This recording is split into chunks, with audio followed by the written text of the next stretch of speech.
Welcome to another week, everybody. I'm your operator, still standing after 120 days of isolation and one bout of illness. Not much to report on. Today we have the Shadow episodes Prelude to Terror, The Ghost of Captain Bayloe, and Hypnotic Death. I put in a request to my handlers for different material to broadcast. I hope to hear from them soon so I can put something else on the air. Thank you for listening, and as always, if you can hear this, you're an inhabitant of the exclusion zone. Any attempt to leave the zone will result in a military response. Have a great day.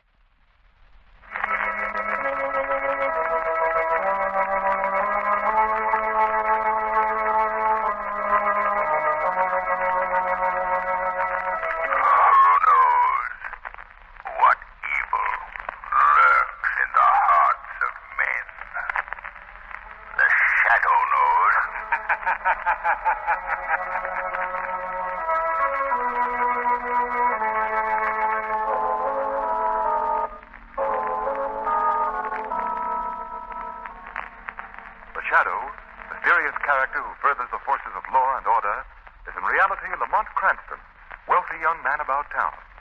The Shadow uses his hypnotic power to cloud men's minds so that they cannot see him. Cranston's friend and companion, the lovely Margot Lane, is the only person who knows to whom the unseen voice of the Shadow belongs. Today's story, Prelude to Terror.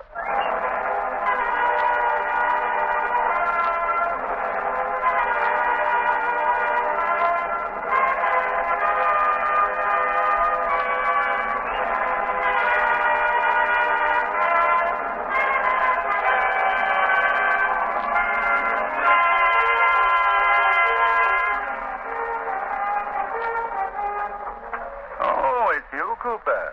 Yeah, Professor Baker. I thought you'd like this cup of hot tea. Yes, thanks.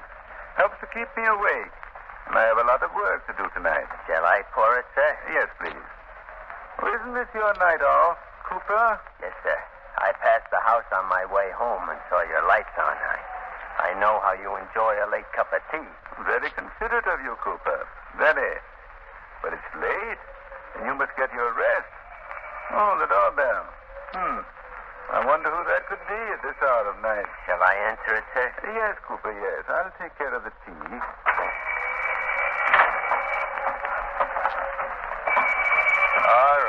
right. Amy, what are you doing here? Cut the gab. Close the door. I know. Braden sent you. Where's old man Baker? Upstairs in his study. Okay. Hey, wait. I wanted you to do this. I wanted you to hide him. Keep your mouth shut unless you want to go back and finish out that prison term you ran out on. Hey, leave Professor Baker alone, please. I'm not going to be in on this. I'm getting out. Well, who was the late call? Oh, I thought it was Cooper. What do you...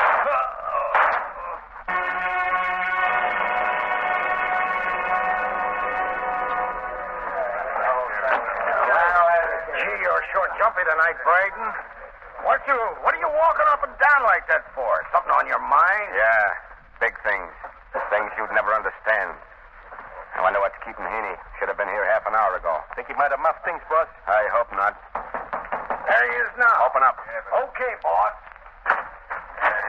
We was just talking about you. Yeah, Well, Heaney, what happened? You have any trouble? Not much. I just put 2 slugs into the old guy, Professor Baker. He's dead. The rest was easy. What about Cooper? He was scared stiff. He lit out. You let him get away? Yeah, you don't have to worry about that guy. He's too scared to talk. You should have put the silencer on him anyway. And you're the boss, Braden. What do you want me to do? Take no chances. Dig Cooper up and close his trap for keeps. Okay, boss. I'll take care of him. You get the stuff I sent you after? Yeah, sure did. Let me have it. Hey, let's see. I get it right inside here. Yep. Here you are, boss. The old professor had it right where you said. Yeah. This is it, all right. What is it, Braden? Looks like an empty bottle to me. It's a colorless, odorless gas. The most powerful explosive in existence. Enough to blow up this whole city. Huh? This is all there is in the world. Yeah? What are you going to do with it? You'll find out. Hey, Ingersoll. Yes, boss. What's on your mind? You used to be a chemist, right? Still am. The best outside the law. All right, I want you to take this gas out of this little bottle and seal it in that crate of light bulbs I got last night. Think you can do it? guess so. How much gas to the boat? Wait, I'll help you. Morgan, Grace, all of you, come here. Well, what's up, Braden? Plenty. When we get these explosive light bulbs fixed up, I want you to go out and plant them in light sockets everywhere. In stores, houses, public buildings all over the city. Well, what's the big idea, Braden? I'm going to plunge the city into total darkness for one night. Total darkness. How you going to make them douse their lights? Look, we get these bulbs planted before noon tomorrow. When it gets dark, they'll turn on lights. And some of these places will be blown to bits. Oh, The next night, they won't dare turn on a light. Yes? Well, where do we come in? What does that get us? What does it get us, you sap? Don't you see? When the city blacks out, we move in and take over. Wow. Yeah. I've drawn up a chart showing exactly where the explosive bulbs ought to be planted. You ain't missed a trick, huh, This Braden? is a big job. Now, we'll need plenty of help for the cleanup. Round up every dip, rod man, gangster, any crook you know. Have them here in the mill tomorrow night. Okay, don't worry, boy. As soon as everything's set, we'll move in under cover of darkness. As a poor cops, they will be helpless. Yeah. We'll rob, steal, pillage to our heart's content. We'll take everything that's not nailed down. Boy, what a stunt. Well, that's a crook's paradise. Greatest idea I've ever heard. It's the greatest idea in the history of crime. I'm going to create a reign of terror like this country's never known.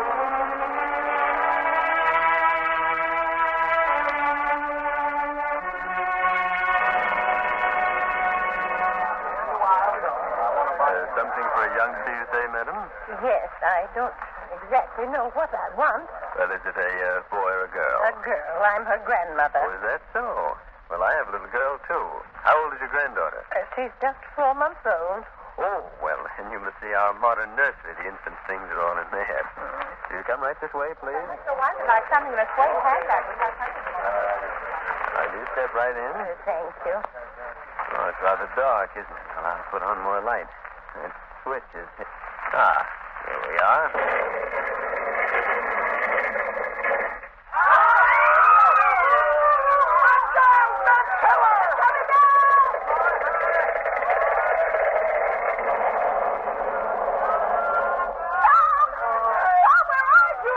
Get out! The walls are crumbling!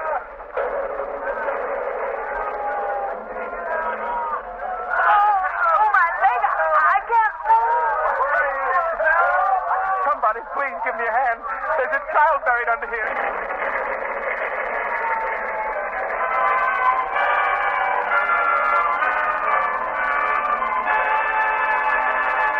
The whole front's blown out. Oh, it's terrible. Off. Get back there. Keep away now. All right, lend a hand here, man. We can't handle the wounded. Come on.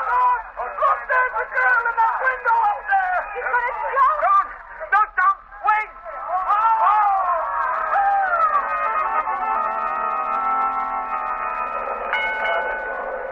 Oh, there. There's the streetcar behind. Last stop. But, Conductor, I'm going all the way to Henshaw Terrace. There'll be another car right behind you, mister. What do you know? You folks can sit in the waiting room over there.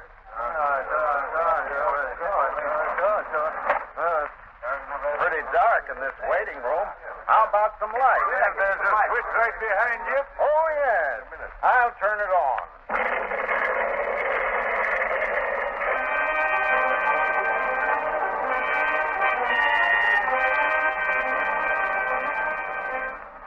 Anything else, Commissioner Weston? Yes. Detail as many men as you can spare to the Castle Street car barns. And swear in every able-bodied volunteer you can find as a special deputy. I'll broadcast an appeal to all doctors and nurses in this entire territory to report there at once. Stay right on the job, Ropey. Phone me again in 10 minutes. Okay, Commissioner Weston. Goodbye. Lamont Cranston to see you, Commissioner. Cranston. Well, you tell him from me. Hello, Commissioner Weston. Why don't you tell me yourself? I'm busy, Cranston. What do you want? I came to see if there's anything I can do to help with this horrible catastrophe. If you can swing a pick, drag a hose, or carry a stretcher, there's plenty for you to do. I've already done my bit in that direction. For the moment, I'm interested in the reason for these awful crimes. Now, wait a minute, Cranston. I've got more on my mind than just sitting here and satisfying your curiosity. This is not just curiosity, Commissioner. I've got a theory. So has everybody else. I've got no time for crackpot theories. You certainly are flattering, Commissioner. Well, I'm not running a school for amateur detectives. No, I'd never suspect you of pedagogic inclinations, Commissioner. But tell me, do you know how the explosions occurred last night? No, I don't. All I know is that that the two places went up when the lights went on. Then I'm sure I can help you. If you have any evidence, any facts, I'm willing to listen. But I don't want to hear any more theory. All right, Commissioner. Calm yourself and I'll explain. I am calm. Of course you are. Now, my theory is this. What? All right, let's put it this way. My hunch is this. Go ahead. Get it off your chest and let me get back to work. You want to clear up the mystery of these explosions, don't you, Commissioner? That, Cranston, would seem to be the general idea. Then you must first find out who killed Professor Baker. Are you trying to tell me that there's a connection between the death of Baker and these explosions? I'm not just trying, I'm telling you. There is, definitely. What makes you so sure about it? I happen to know that Professor Baker was experimenting with an explosive, such as might have been used in these two blasts. Where does your theory go from there? Professor Baker was killed for possession of that explosive. Find his killers, and you found the men responsible for the other crimes. But where's the motive? What reason could they have had for blowing up those places and killing all those people? That I don't know. There you are, in a blind alley. You have a theory and nothing to support it. Now run along, Cranston. My nerves won't stand any more of this nonsense. You must listen to me, Commissioner. You've got... Now I've got... Hello? Hello, Commissioner Weston. Yes, who's this? Never mind that. I got some dope for you. What do you mean? Those two explosions last night were bad, huh? Well, that's only a little sample of what's coming tonight. What? What did you say? You heard me. You're going to have a worse mess on your hands if you don't carry out my orders. Orders? I want this city in total darkness tonight. Total darkness? If there's an electric light, auto headlamp, or even a flashlight turned on, you're going to get a bouquet of explosions worse than yesterday. You must be stark mad. You'll never get away with this. Try me and see. Either the lights go out or the city goes up. Hello. Hello. Hello. Cranston, did you hear that? Yes, I did, Commissioner. What are we going to do? It'll be dark in a few hours. Commissioner, that man must be stopped. If he's not, this city will be the scene of indescribable horror tonight. We've got to stop him.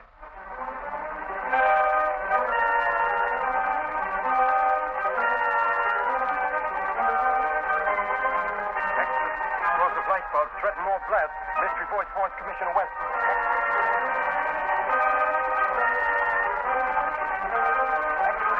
Explosive electric lamps spread through city. Read all about it.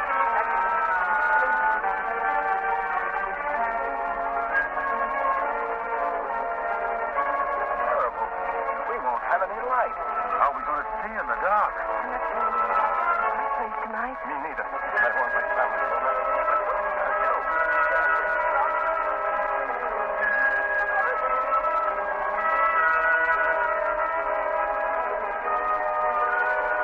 Dr. Moss? Dr. Moss?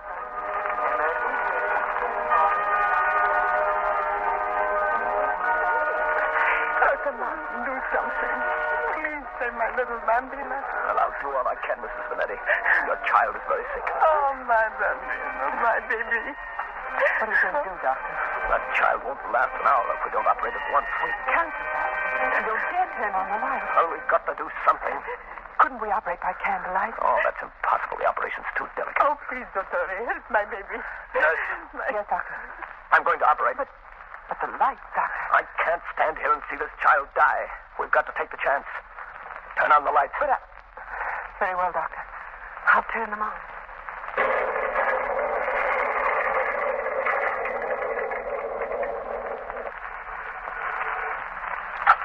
Hello?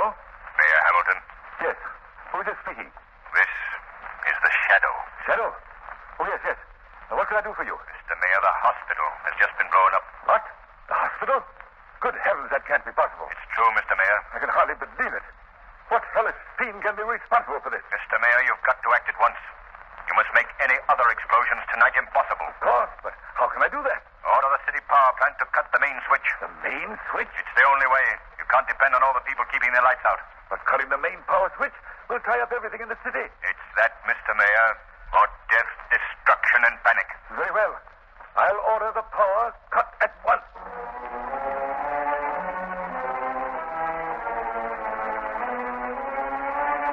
Gosh, it sure is dark. I can't see where I'm walking.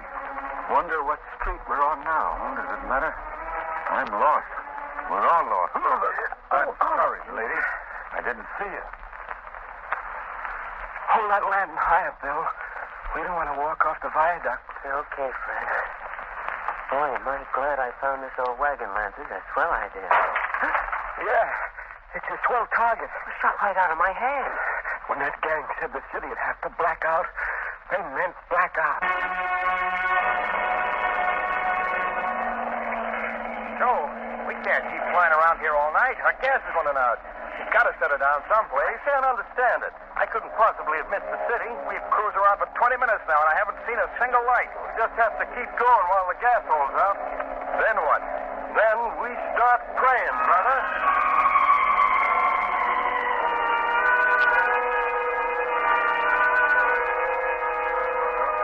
Main switch is turned off.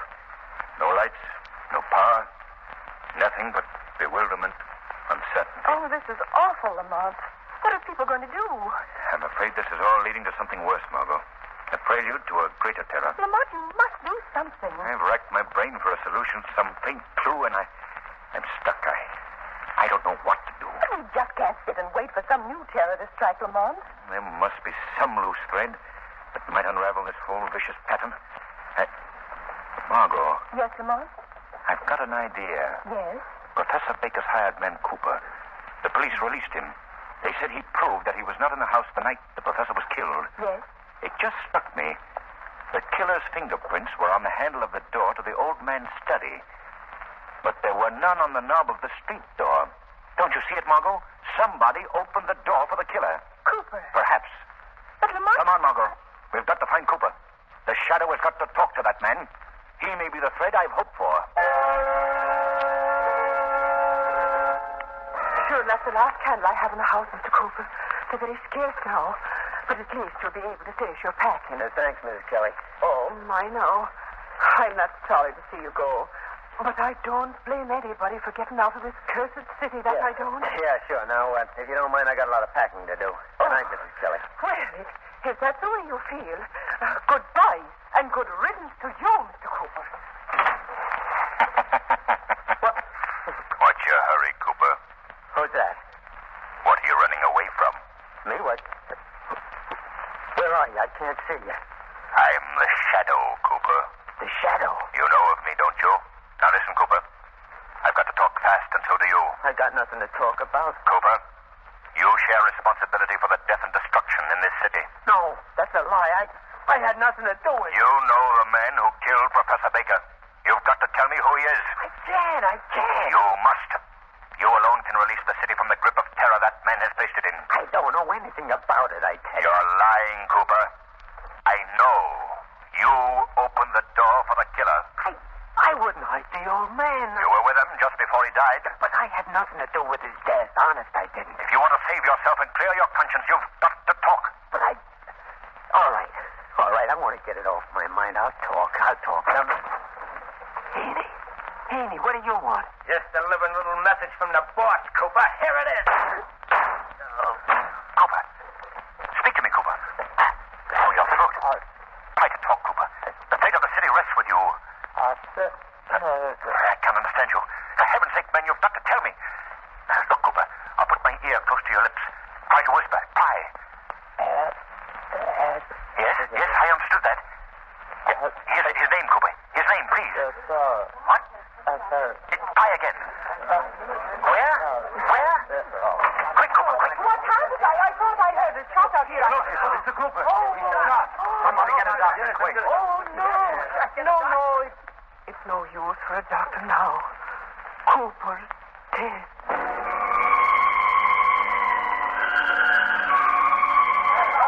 Hey, Engelstall, bring me that chart. Yes, boss. Here you are. Have you checked off every place where we planted bulbs? Every one. They're all marked in red. What are we waiting for, Braden? Yeah, let's go. Come on. I'm waiting for the boys to come back from the city and give me the lowdown on how things stand.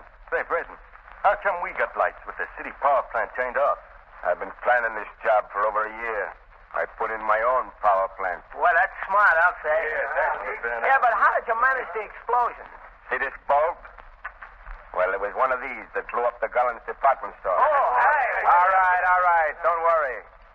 They're all safe. This won't go off unless it's put in a light socket and the switch is thrown. It's just the same. I feel better if you didn't wave it around like that.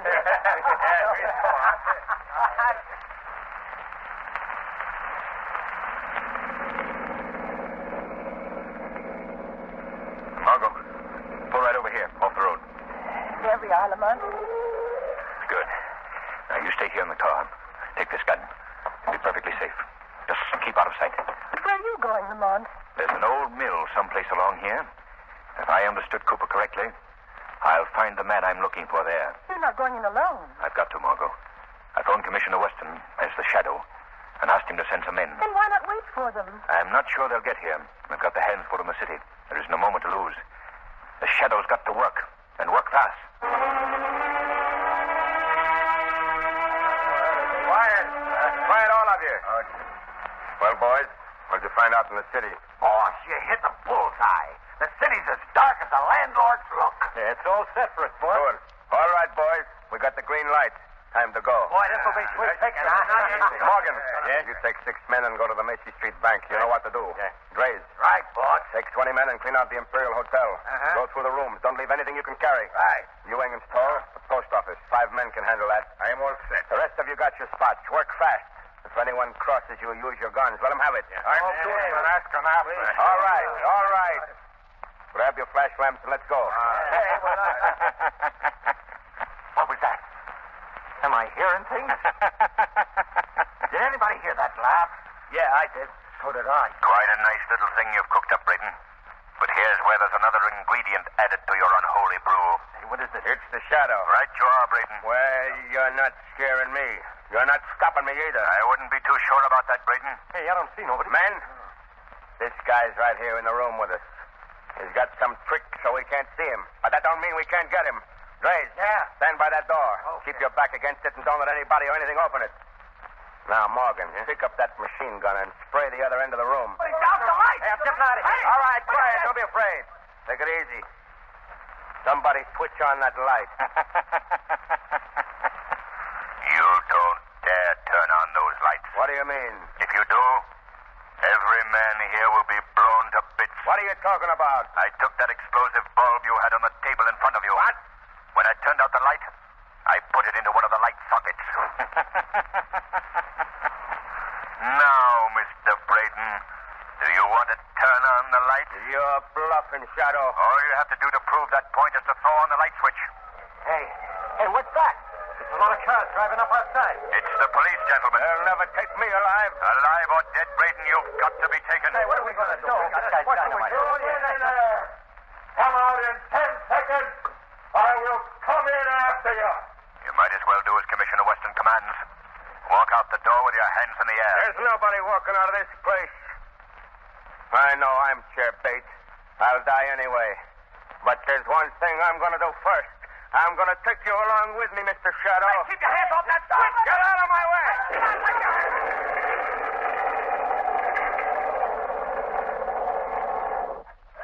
Very good, Commissioner. Get back. Lamont. Oh, Lamont. Anyone alive in there, Captain? Not a single one, Commissioner. It's all right, Margot. I'm safe. Oh, Lamont, thank heaven. I thought you'd been killed in that explosion. It was close, Margot. But I got out when they were trying to keep Aiden away from the light switch. You go back to the car now, Margot. I'll be with you in a minute. Commissioner Weston. Commissioner Weston.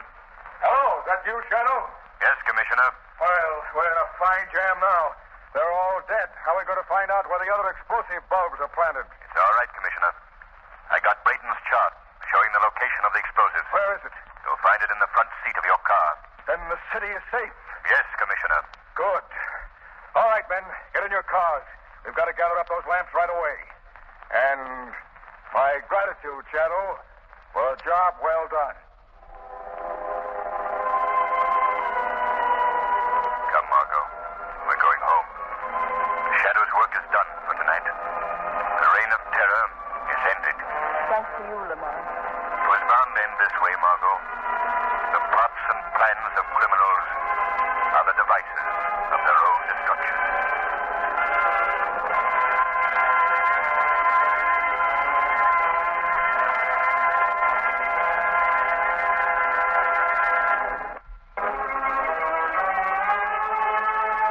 Weed of crime bears bitter fruit. Crime does not pay. The shadow knows.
Cranston. We ought to find the mate of the Northern Queen and one of those waterfront saloons around here. I know you'll be interested in hearing his story. I'm sure I will. Tell me, Mr. Ware, what happened to the rest of the crew when the Northern Queen went down? Lost, every man jack of them. This mate we're looking for is the only survivor. He just got port. The Northern Queen was your biggest freight ship, wasn't it? Biggest and best in my whole fleet, Cranston. He was smashed to bits.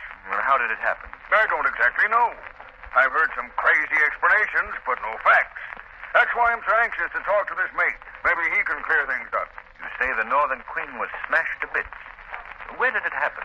On an uninhabited island off the ship lanes in the middle of the Pacific. Uninhabited? Off the ship lanes? Well, then, what was your freighter doing there? That's just what I've got to find out. There's something strange about this whole business. 10 liners have been wrecked in the same spot during a score of years in the same manner. Here, Cranston. Let's see if we can find a mate in this place. Hey, bartender. Fill it up. All right. What do you have? There'd be little trouble mustering a ship crew in this saloon, eh, Mr. Ware? Yeah, shouts would bring you enough men to man a boat from keel to bridge, Cranston. Here's my mate. Hi there, mate. I see you're still fit to ride a gale. Commodore Ware, sir, it's right pleased I am to lay an eye on you again. I want to talk to you. Can we go in the back room there? Aye, sir, right in here. It'll be nice and quiet. Yes, this is better. Sit down, mate. Have a seat, Cranston. Thank you. I know you want to hear about the wreck of your ship, the Northern Queen. Yes. Mate, give me the fact. That I will, sir. And it'll likely raise the hair on your head just as it's whitened mine. What happened? What caused the wreck of my ship? 'Twas Captain Bayloe stayed her on the rock, sir. Well, Captain Bayloe wasn't master of the Northern Queen, was he? No, but he rode the bridge the night she broke up. Leastwise, his ghost did. Ghost? Aye. The ghost of Captain Bayloe held the wheel, and all the men aboard couldn't budge it from his grip. That strong he was. Now, what I want to know, mate, is what the Northern Queen was doing off her course. We'd sprung a leak in our freshwater tank, sir. The nearest land point was Bayloe Island. The skipper set the Northern Queen to the wind and steered a course for the island. The crew was again it, but it was that or die of thirst. Gentlemen, if I knew then what was before us, I'd have died 1,000 times. What happened? Nothing, sir, till we were a few miles off the island. Then, Captain Bayloe's ghost took command. I almost forgot, Mr. Cranston. I don't suppose you know about Captain Bayloe. No, but I'm very much interested. Well, sir, Captain Bayloe's been dead these 20 years or more. He was the last of the old square rigger skippers. It was the China trade he was in.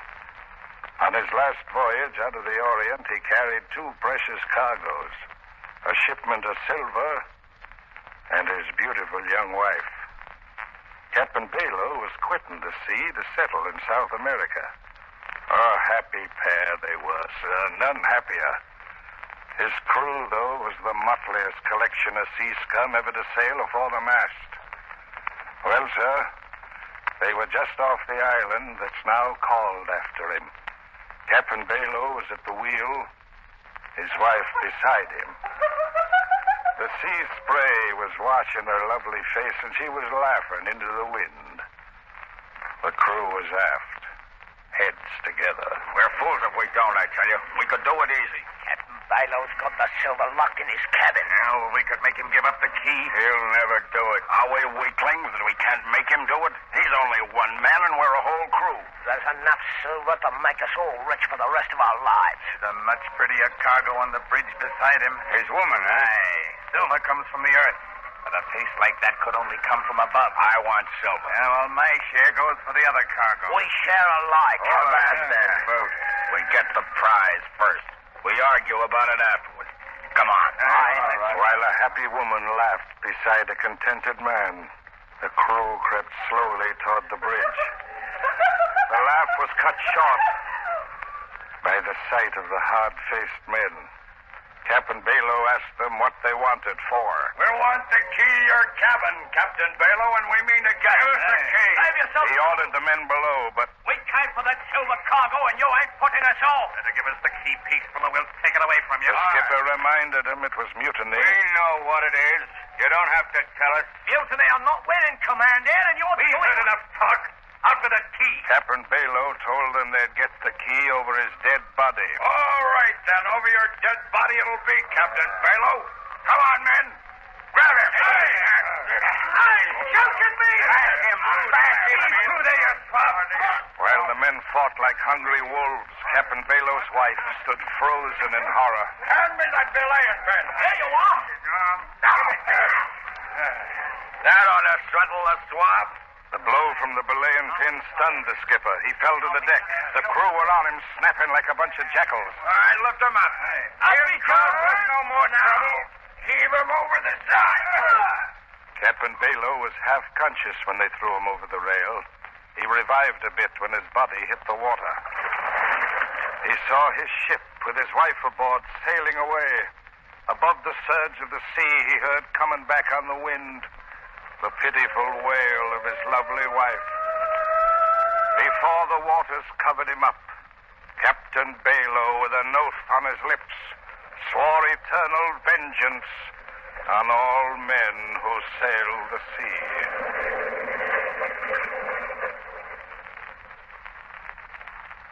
Well, gentlemen, Captain Bayloe's wife died soon after that. But he's had his revenge many times over. He takes the helm of any ship that ventures into the waters where he lost his life and steers it onto the rocks of Bayloe Island. You think that's how the Northern Queen was wrecked? I don't think, Mr. Cranston. I know. I'm not given to ghost stories, sir, but I saw the Northern Queen's propeller frozen so her big engines couldn't turn it over. There she rode, helpless on the tide, straight for the rocks. She was smashed to bits. Why are you so sure the ghost of Captain Bayloe took command? Because I heard the warning. Warning? Aye, sir.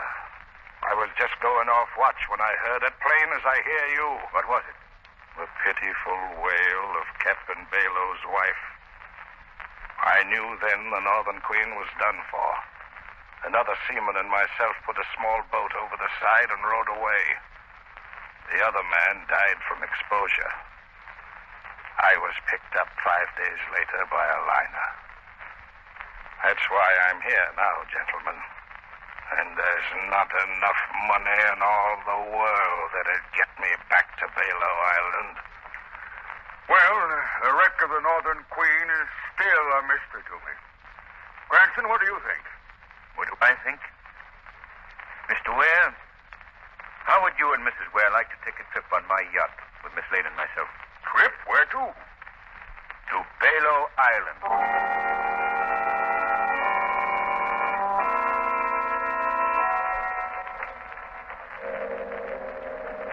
By George, it's funny. Here I am, owner of a fleet of ocean liners I haven't been to sea in years.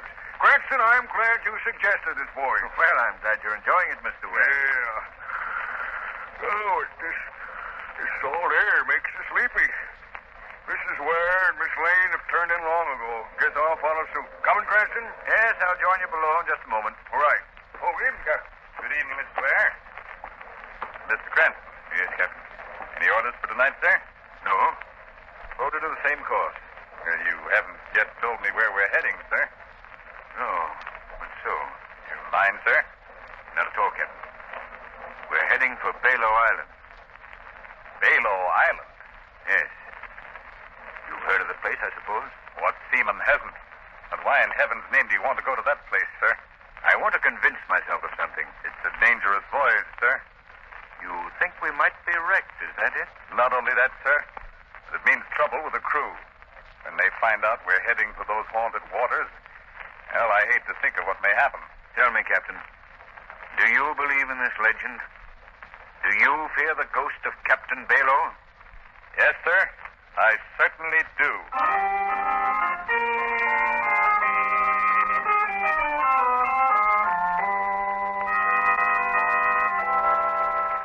Quiet. saw the sailing orders. The chief engineer told me it's a fact. We're off for Bayloe Island. Mr. Cranston must be crazy. Well, Mr. Cranston may be crazy enough to come here, but that don't mean we have to stay. What do you mean? We can make Mr. Cranston turn the ship back. That's mutiny. You can be jailed for that. That may worse than what may happen. We gotta do something. No crew's on watch tonight. Leastwise, not a man's asleep. We can't be far from that cursed Bayloe Island now. If it wasn't so dark, you could see it off the port bow. That close? Aye. Suppose Captain Bayloe took command. I've asked you for. Yes, but I don't want to talk about it. What's that? Hear something? Yes. Listen. Hear it? Yeah. Sounds like a woman. That's it. It's her. What do you mean? Captain Bayloe's wife. That's the warning. He'll come out of the sea now any minute. The ghost? Yes, we're lost. We're lost, I tell you. Avast, sir. Keep quiet. There it is again. We've got to turn back. We've got to get out of these waters. I'm going to tell the skipper. We've got to get out. Captain. Billy, there, you swab. Open the door. Quick, Captain. Here. What's going on here? I heard it, Captain. What are you talking about, man? What did you hear? Captain Bayloe's dead. Why? You men are letting your imaginations run away with you. Now get below and stay No, I quiet. hear it as plain as a ship's bell, sir. We got to get out of these waters. We'll all be lost. What's going on, Captain? This man thinks he heard the wail of Captain Bayloe's wife, Mr. Cranston. I don't just think, sir. I heard it. The other men heard it, too. Oh, that's nothing, man. Just the wind in the rigging, that's all. No, you've got to believe me, Mr. Cranston. There's still time to save ourselves. You've got... What's that? Our engines. They've stopped. Call the engine room. Aye, sir. There, you see, sir. Boy, hello, Smithers. Aye, sir. What's happened to the engine? We don't know, sir. They just stopped dead. The motor started smoking all of a sudden. Stand by. I'm coming below. Aye, sir. Strange. The motors have all been shorted. They can't feed the engine. I knew it. It's the ghost. He's taken over. We're lost. The ship's lost. Quiet, man. I'm getting out of here. The ship's on me. Don't go out there. Come back here. Captain, we've got to stop that man. He's gone mad. Stop that man! Stop him! We're lost, I see. Ahoy there, mate. Turn on the searchlight. You went off the board. Swing that light this way. What's happened? One of our men leaped over the side, Margot. Leaped over, you say, Cranston? Yes, Mr. Ware. Why? Our engine stalled. Poor fellow became crazed with fear. Oh, this is frightful, Lamont. I only hope we can find him in this heavy sea. Cranston. Yes, Captain. Have you found him? No, I'm afraid, sir, there's not much of a chance in a sea like this. There's no sight of him. We've got to find him. We must. The men will do all they can up here. I've got to go below and see what can be done about our engine. What's our position, Cranston? We're just off the island, Mr. Ware. Is there much of a drift? Pretty heavy one. And it's toward the island. That means we may crash if the engines aren't started. Mr. Ware. Yes, Cranston? Help me lower one of our small boats. Small boat? What for? I'm going over to that island. Lamont, But what good would that do? The place is uninhabited. Nevertheless, I've got to see what's there. this is too dangerous. I don't want you to go out there alone. You and everybody else on this yacht are in great danger, Margot. I've gotten you all into it. I've got to try and get you out of it. Well, if you're going out there, Lamont, I'm going with you.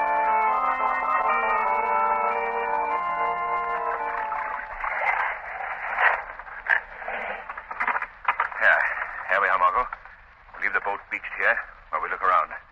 Not much to see in this darkness. Oh, desolate place, isn't it? It's foolish of you to come, Margot. You should have taken my advice. Lamont, Huh? look. Look over there. What is it, Margot? Something's coming out of that clump of bushes. Oh, it's coming towards us. A man. Lamont, could it be the ghost of Captain Bayloe? Don't be frightened, Margot. I've got my gun. Stand where you are. I'll shoot. What do you want? Do you hear me, man? Keep away, I said. Who are you? I've come from that yacht off there. And you're not one of Yandy's men. Well, who is Yandy? A devil. A monster. Do you live on this island? I die on this island.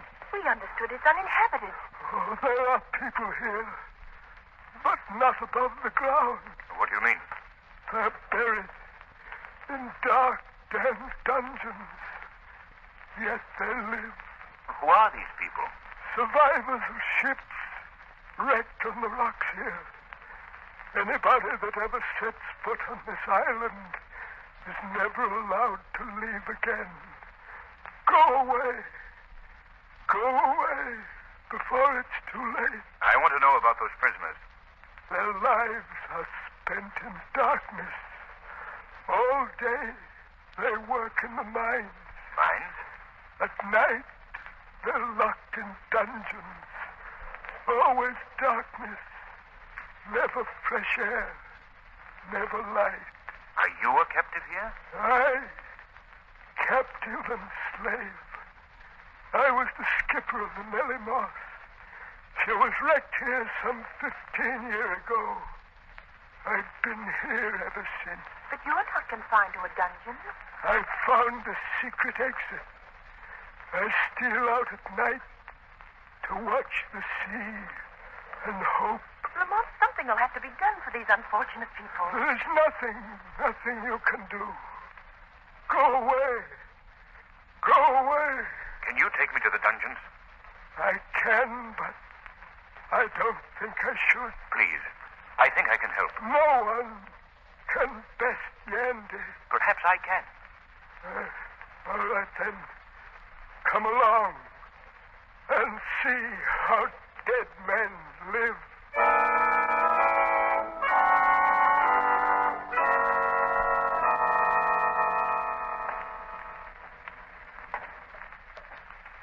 Careful. The guard is due along any minute. Keep close to me, Margot. This place is dark. I'm all right, Lamont. What's that? The dungeons. They're just below this crevice. You have to jump here. All right. Let me help you, Margot. There we are. This is all the light we ever see. A single flare. Lamont, look. Good heavens. Are these men? These are the ones that have gone blind from the dark. They can't work, so they must die of slow starvation. How horrible. How many men are here? 100. This is awful, Lamont. Men! Look! Two from the outside world. They've come to help us. There's no help for us. Careful. Here comes the guard. Get back, Margot. In here. He will pass. Get behind me, Margot. Tell me, men. Does this guard have the keys to the dungeon? Yes. What are you going to do, Lamont? Get those keys. Liberate these men. But how? Right, Margot. Here he comes.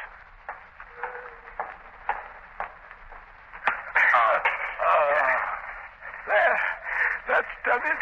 Now the keys. Yeah, here they are. Open the dungeons. Quick, Lamont. Yes, Margot. There we are. All right, men. Come on out. Come out, you're free. Don't you understand what I mean? It's no use, Lamont. These men are afraid to move. There's only one way to free them. I must remove the cause of their fear. Where will I find this Yandy? Yandy? Oh, you can't get near him.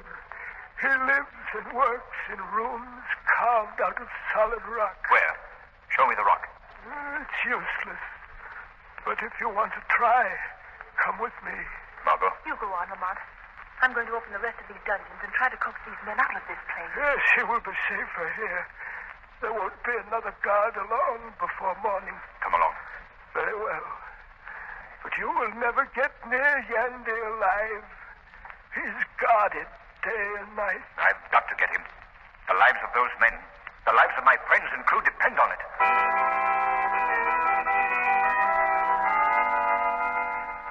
Can you make her out yet, Mr. Yandy? Yes. Yes, she's a yacht. A rich man's plaything. It'll soon be his coffin. They got the engines going again, sir. Very well. Turn on the black beam. Short the motors. Yes, sir.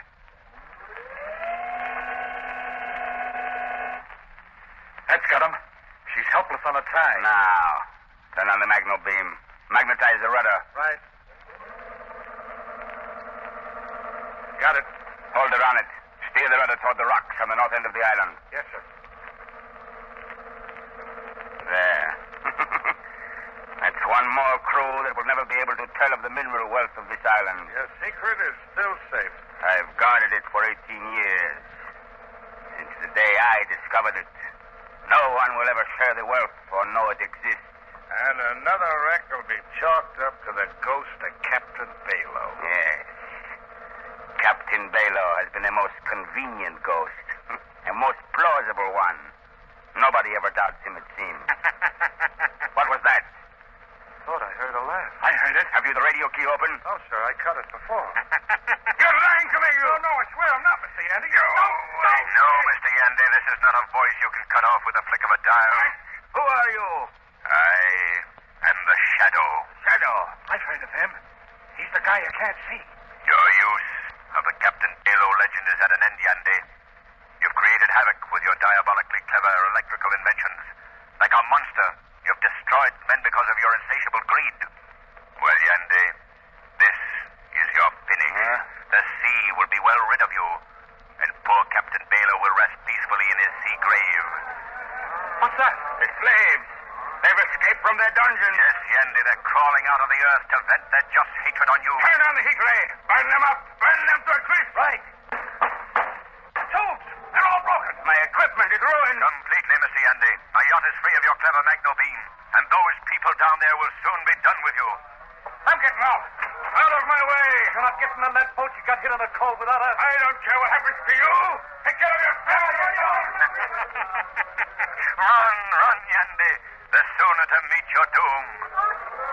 Lamont, are you here? Oh, Lamont. Yes, Margot. I'm quite all right. Oh, thank heaven. Look, Margot. The captives have taken their captor. They've got Yandy. They're tearing to pieces. That would be little less than the thing well deserves. But I suppose we'll have to try and save him for the law. Come along, Margot. We've no time to lose.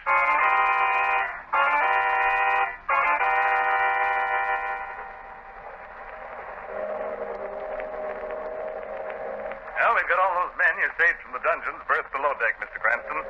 The poor devils don't know how to thank you. Take good care of them, Captain. Aye, ma'am. You found out yet what happened to Yandy and his men, Lamont? Yes, Margot. One of the men just told me. But he waited until we were well out to sea first. What did they do with them? Well, they didn't pitch them into the sea, as they told us. They locked them in their own dungeons. And it's too late for us to do anything about that now.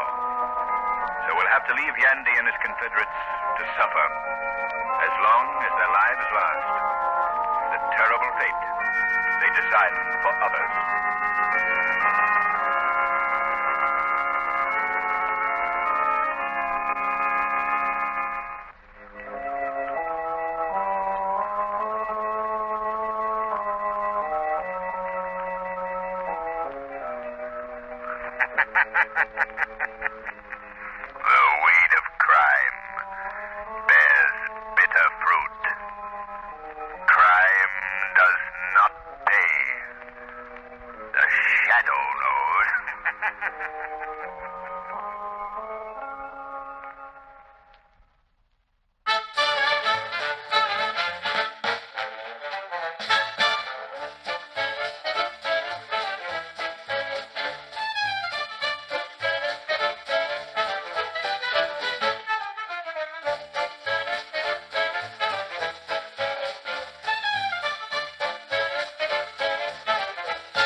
your local blue coal dealer presents The Shadow.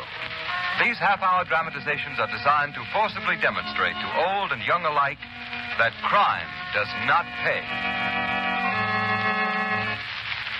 Before today's story begins, an important message to all householders. When ordering fuel, remember that there's a tremendous difference between various kinds of hard coal. And remember that there's one hard coal that offers you better heat with less furnace attention. And that's blue coal.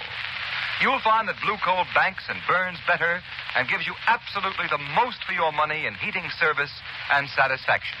So ask for blue coal by name the next time you order fuel. And be sure to listen at the close of today's program, for we have a special guest whom we wish to introduce to you.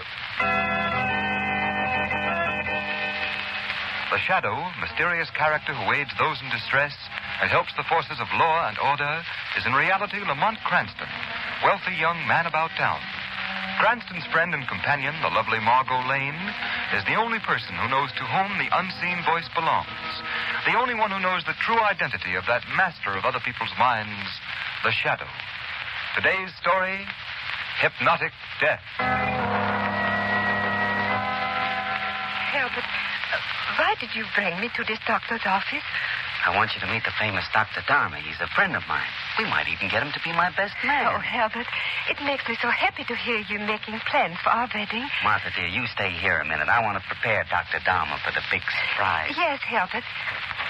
Sure, there's no sense to it. Hiya, fellas. Well, look who's here. Charming Charlie himself. Cut that, Fats. The name's Herbert Van Burston for the present. Uh-oh. You got something in tow, huh, Charlie? Yeah. Where's the doctor? Oh, he's inside with one of the lawyers. He'll be right out. What do you got, Herbert? A servant girl. No living relations. Yeah, perfect. Made to order. What kind of a policy she got? 10,000 life, double indemnity. All right. You sure know how to pick her. You don't do so bad yourself. Hey, here's the doc now.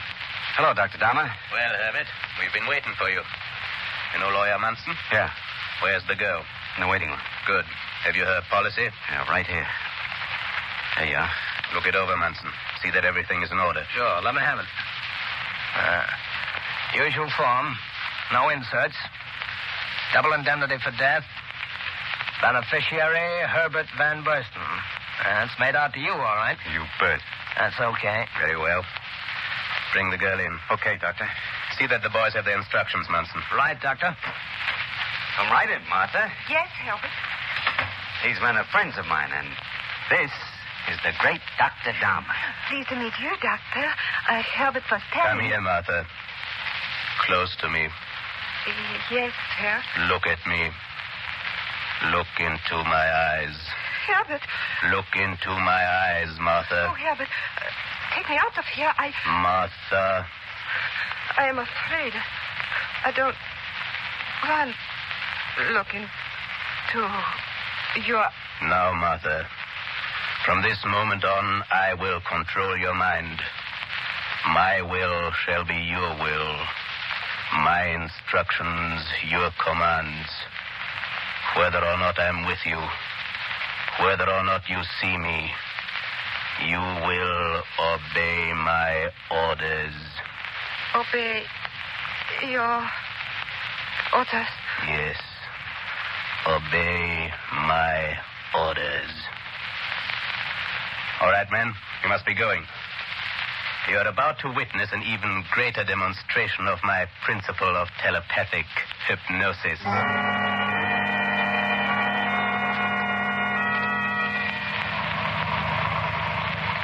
The car with Herbert and the girls just pulling over to the curb, Dr. Dharma. Where are the boys? See, they're standing on the corner. Herbert's getting out of the car. Very well. Stop the car. Oh, this far away, Doctor? Distance in no way affects my powers. I must close my eyes and concentrate. Keep me informed of the results, Munson. Right. Say, the girl stepped out of the car. Yes. Now to test my theory of telepathic hypnosis. Martha, move close to the curb. She's doing it, Doctor. She's there. Stop, Martha. Wait for my orders. She's standing at the curb. Is there a car coming, Munson? Yes, there's one coming down the street at a fast clip. How far from the girl? How about 200 feet? Yes. 150 now. Yes. 100. Uh-huh. 50. And now, Martha. 25. Walk, Martha. Walk. 10. She's...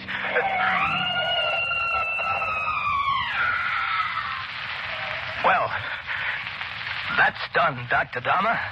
Yes. It is quite done, Munson. Quite. Look, she's dead. Dead. You murderer. You killed my fiancée. I didn't mean to do it. Get back there, you papers. Stand back.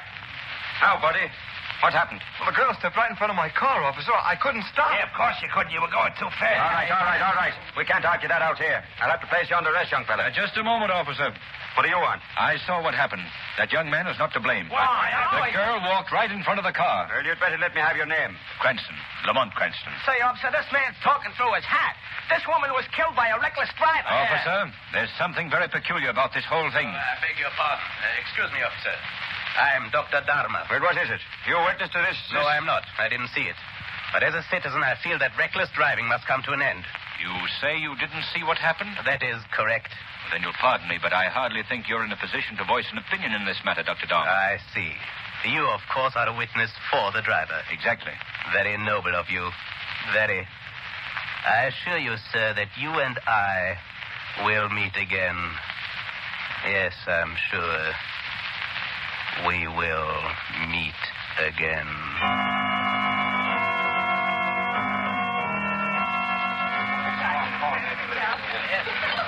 Lamont, you've hardly touched your dinner. Are you ill? Strangest feeling's been creeping upon me since that automobile accident. Lamont, your voice sounds awfully strange. Yes, I must shake this off. I must. Perhaps some more coffee would help, Lamont. Lamont, why are you staring so? You and I will meet again. What are you saying?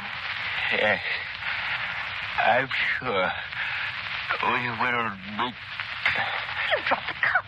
What is the matter? We Wait, there's somebody help, please. I don't know. He just simply toppled over. Some terrible thing has come over him.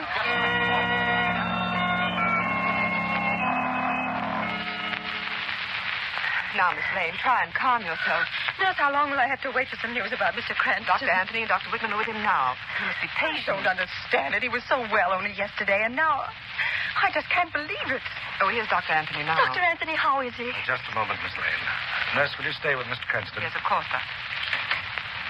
Sit down, Miss Lane. I want to talk to you. But, Doctor, how is he? No better. What? If anything, he's worse. That may be brutal, Miss Lane, but you should know the facts. Oh, Doctor, it sounds frightful. I've called in every specialist I thought might help. They're completely stumped, Miss Lane. Never in our experience have we encountered such a strange case. Well, what can it be? We don't know. All the vital organs are in excellent condition. Yet his energy is rapidly ebbing. Oh.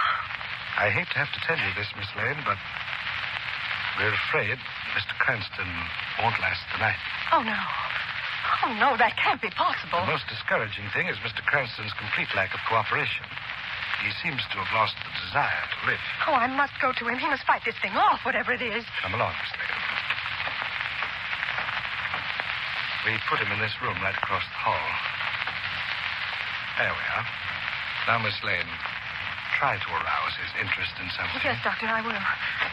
Step right in. Lamont. Oh, Lamont. Margot. How are you, Lamont? Are you any better? Something pressing. Where? Here. My head. Oh. Hands squeezing. Lamont, listen to me, please. Your life is in your own hands. You must fight, Lamont. Fight. Yes. Fight. Obey. Orders. My will. Your will. What do you mean? What are you trying to tell us, Lamont? Can't tell you. He won't let me. What's that? Who won't let you? Can't tell you. You must tell us. Must obey orders. Lamont, you've got to tell us. We want to help you. Tired. Sleepy. Doctor, would you step over here a moment? Of course, Miss Lane. Doctor, Don't think I'm mad, but the man in that bed is not Lamont Cranston. Not Miss Lane. The body is Lamont Cranston, all right, but the spirit is not his. Well, that doesn't make sense. Let me explain. Isn't it true that when a person suffers from a psychosis, they mutter of things and experiences of the past? Yes, that's quite correct. Well, these things Mr. Cranston's been saying, I've never heard him say before. No, but... Doctor, I'm convinced Mr. Cranston is uttering the words of someone else. Someone else? Yes, a will stronger than his own dominates him, dictates his every word and action. You mean a form of hypnosis? Have you ever heard of telepathic hypnosis? Why, of course. A book has been published on the subject just recently. In fact, I have a copy in my office. I feel only an authority on that subject can help Mr. Cranston. We must send for the author of that book. But, Miss Lane, the theories of hypnosis described in this particular book have not been endorsed by the medical profession. It makes interesting reading. Dr. Anthony, we don't know what's wrong with Mr. Cranston. Perhaps I'm clutching at a straw, but his life is in danger. I insist that you call in that author. Very well. Nurse. Yes, Doctor? Go into my office. Phone this man to come here at once. Here, I'll write the name for you. Dr. Agustia Dharma.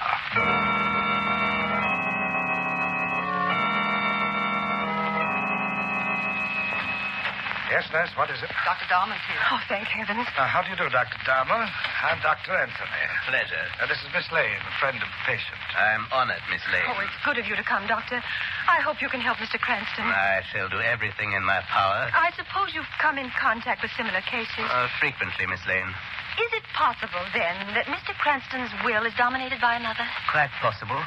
His very existence is in the hands of, a master mentality. Oh, Doctor, please help him, please. Yes, of course, Miss Lane. I'll awaken the patient. No, Doctor. I'll awaken him. Mr. Cranston. Yes? Open your eyes. Open. Eyes. Why, Doctor, that's an amazing demonstration. Lamont, this is Dr. Dharma. He's come to help you. Obey. Don't you understand? Why do you stare like that, Lamont? Dr. Anthony, Dr. Dharma, that's the same expression he had on his face just before he collapsed in the restaurant. He seems frightened. Dr. Dharma, do you... Miss Lane, Dr. Anthony, I think it best that you leave me alone with the patient. Of course, Doctor. It's a little cool in this room. Would you mind closing that window behind you, Doctor? The window? Window? Of course, I'll take care of it. Now, if you please. Certainly, Doctor. We'll leave at once. Come, Miss Lane. Dr. Dharma, I place my last hope in you. Mr. Cranston will be well taken care of. Thank you, Doctor. Well, Cranston, we meet again, eh? We meet again. Oh, yes, of course. Your vocal cords. I'd quite forgotten. You can think clearly enough, but can't express yourself. Well, I shall lessen the pressure a bit for the moment so that you and I can have a little tete-a-tete, eh? You may talk, Cranston. You may talk. You murderer? You fiend? Rather a spectacular beginning for a tete-a-tete. There may be a spectacular end to it, too, Dr. Dharma. There's a limit to your control. The facts dispute you, Mr. Cranston. You are helpless. You can speak no louder or no longer than I choose to permit. You've grown rich by murder and fraud. But in some way, I'm going to put an end to you. Come now, Cranston. Your slight respite is over. I return you to the condition that baffles science and destroys you. My will is your will. My orders, your command. Obey. Obey. My will. Your will. Obey. Precisely. Now, Cranston, I leave you to your doom. You shall be dead by morning.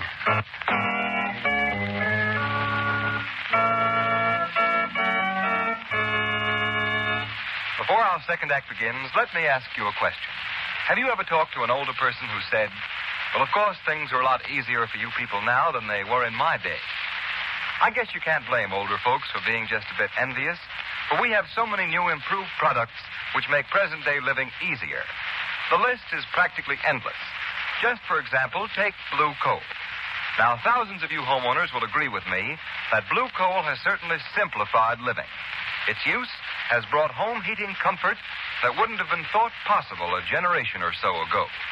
For blue coal burns so much better, requires so little furnace attention, and it gives you safer, more dependable heating service and satisfaction. You see, blue coal is a guaranteed product of the Glen Alden Coal Company, the nation's largest hard coal producers. All their superior resources, equipment, and care in mining and preparation combine to make blue coal the finest hard coal money can buy. That's why it will pay you to make your next fuel order a supply of blue coal. See what a tremendous difference it makes compared to ordinary anthracite. Then you'll join the thousands of regular blue coal users who say there's no substitute for blue coal for perfect heat with less furnace attention. Call your dealer tomorrow. His name is listed in the Where to Buy It section of your classified telephone directory under the words Blue Coal.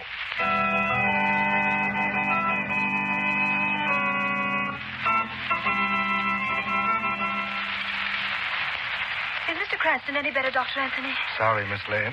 No improvement. Oh, this is terrible. It's horrible. Even Dr. Dahmer couldn't help. No, he said the patient refused to cooperate. Under the circumstances, help was impossible. I'm afraid Mr. Cranston lacked faith in Dr. Dahmer. If there was some way I could...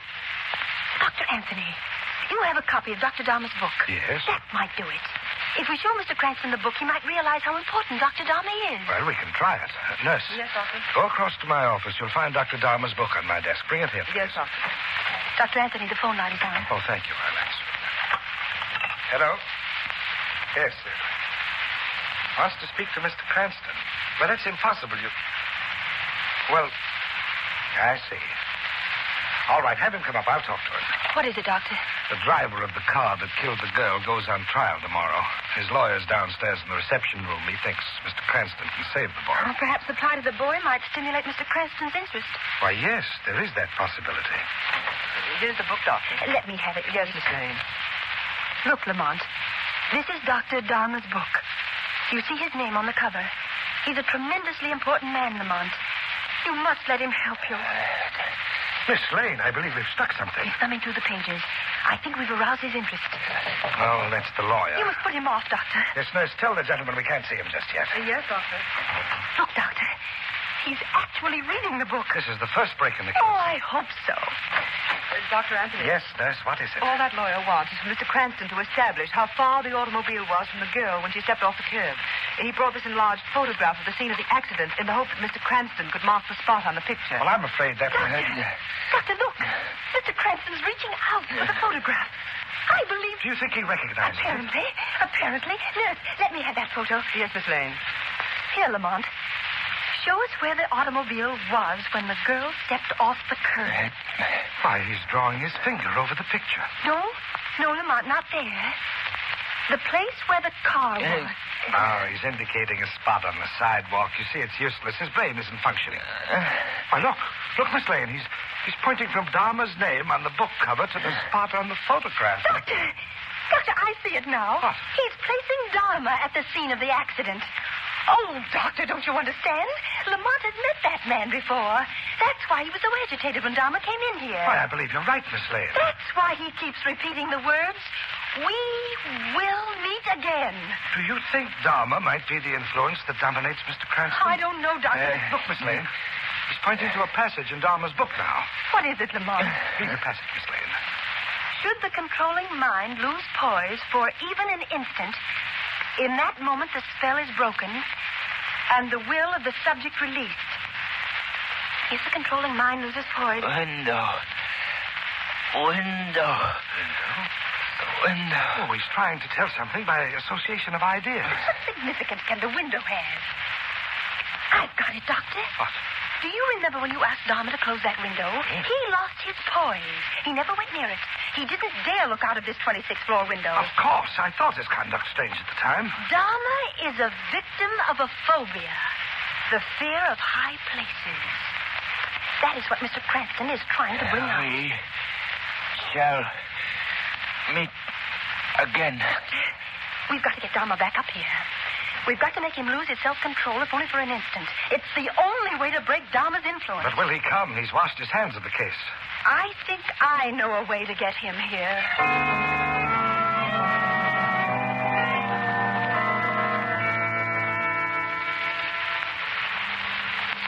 Get the chairs out there on the terrace, nurse. Yes, Miss Lane. Dr. Anthony, I think we'd better move Mr. Cranston's bed a little closer to the edge. Yes, hurry, Miss Lane. Dharma's already on his way out. Where do you want this chair, Miss Lane? Right over there, close to the parapet. How did you manage to get Dharma to come up here? Well, I simply phoned and told him Mr. Cranston was getting well. He nearly dropped the phone. He was so nervous. That must be Dharma. Yes. Now, look, I'll go through the next room and leave you and Mr. Cranston alone with him. Yeah. Nurse, you show Dr. Dharma in, then you can go. Thank you, Doctor. Good luck, Miss Lane. I certainly hope this works Oh, I out. hope so, Doctor. Hurry, hurry. Lamont, watch him. Watch Dharma every second. This is our only chance to beat him. Oh, Dr. Dharma, I'm glad to see you. How do you do? I, too, am glad. Isn't this rather unwise, having Mr. Cranston out here? It's quite windy at this height. Mr. Cranston requested it. Requested it? Mr. Cranston did? Yes, won't you sit down, Doctor? Here's a chair, right over here. Yes, pardon me, Miss Lane, but I'm pressed for time. Must examine Mr. Cranston alone. Do you mind? Not at all, Doctor. I'll lead... Oh! Miss Lane, look out. I tripped. How awkward. You nearly fell over the edge. Oh, did I frighten you, Doctor? Oh, come away from I'm there. sorry. I'll leave you now with your patient. Yes, Miss Lane, look. Mr. Cranston's gone. What was that? Should the controlling mind lose poise for even an instant? Thanks for the tip, Doctor. Miss Lane's fake stumbled at the trick. You lost poise. Who are you? Your liberated subject, Lamont Cranston. I can't see you. Right, Doctor. Nobody ever sees the shadow. The shadow? You? Yes, Doctor. I've heard of you. The invisible. But this can't be. You accomplish this through hypnotism. Correct, Doctor. We're masters of the same art. We apply it quite differently. You have hypnotized me. All my life I've looked forward to an encounter with the shadow. I felt it would be the ultimate test of my hypnotic powers. Well, here we are, Doctor. Quite so. And you shall see who is master. What do you mean? I lost control over your will, but only for the moment. You're a fool if you think you can best me. I have just to touch you, and you will again be helpless. If you can touch me. You have made one mistake, a fatal one. Mistake? Your selection of an arena was thoughtless. This terrace is small. You'll have to pass me to get away. I warn you, Dharma. This may mean your doom. I know where you are now. There. I'll... Oh! You've lost the first move. You can't touch me, Dharma. It's useless to try. Your wisest course is to surrender and settle with the law. Never. Ah! You moved that chair. You're in the corner near the wicker fence. Now we'll see whether you can... Get back from the edge.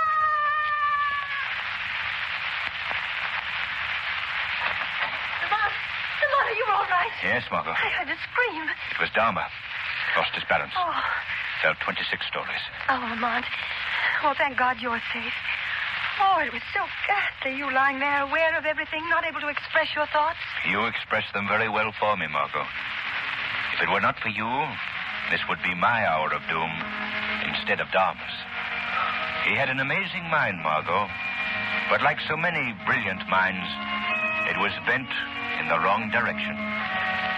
Men like Dharma would be a boon to mankind if they used their talents constructively.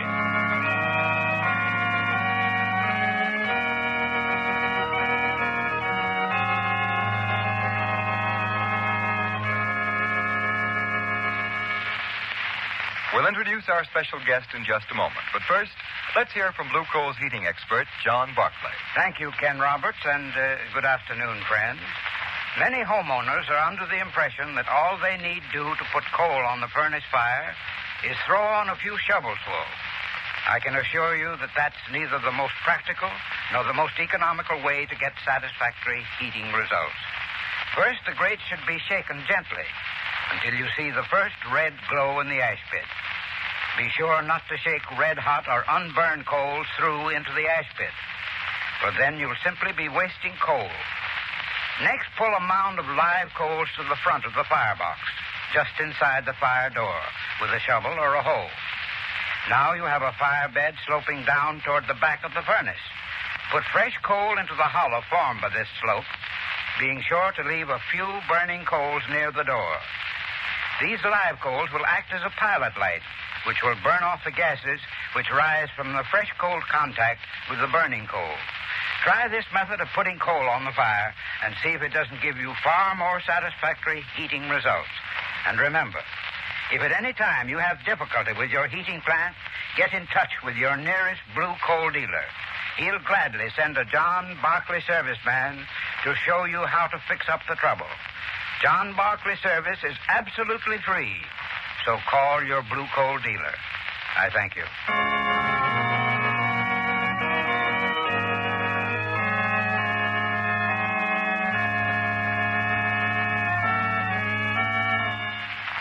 And now I have the privilege of presenting Dr. Lorne W. Barclay, National Director of Camping Activities of the National Council of the Boy Scouts of America. By the way, you're not related to John Barclay, our heating expert, by any chance, are you?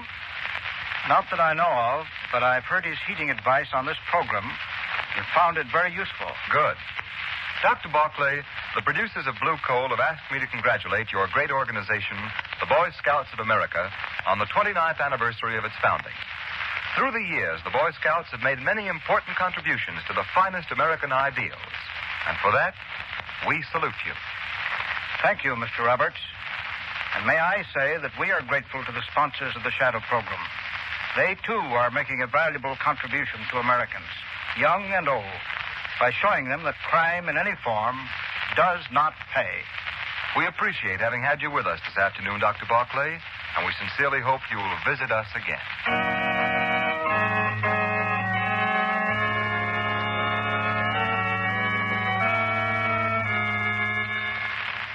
Today's program is based on a story copyrighted by the Shadow magazine. All the characters and all the places named are fictitious.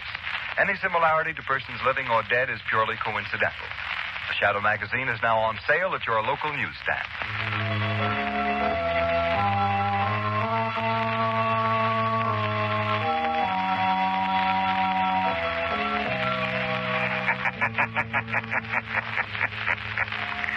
The weed of crime bears bitter fruit. Crime does not pay. The Shadow knows.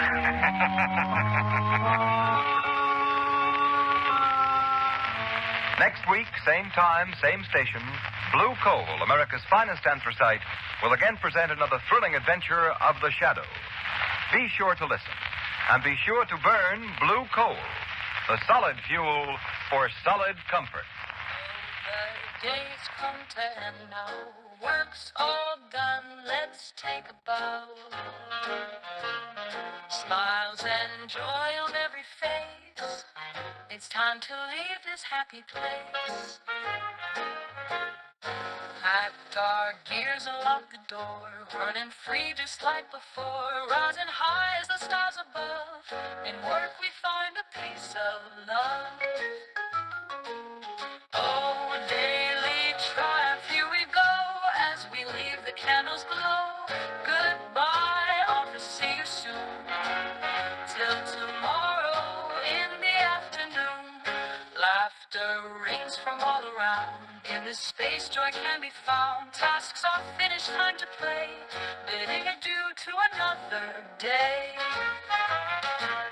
Oh, daily triumph, here we go, as we leave the candles glow. Goodbye, off to see you soon. Till tomorrow in the afternoon.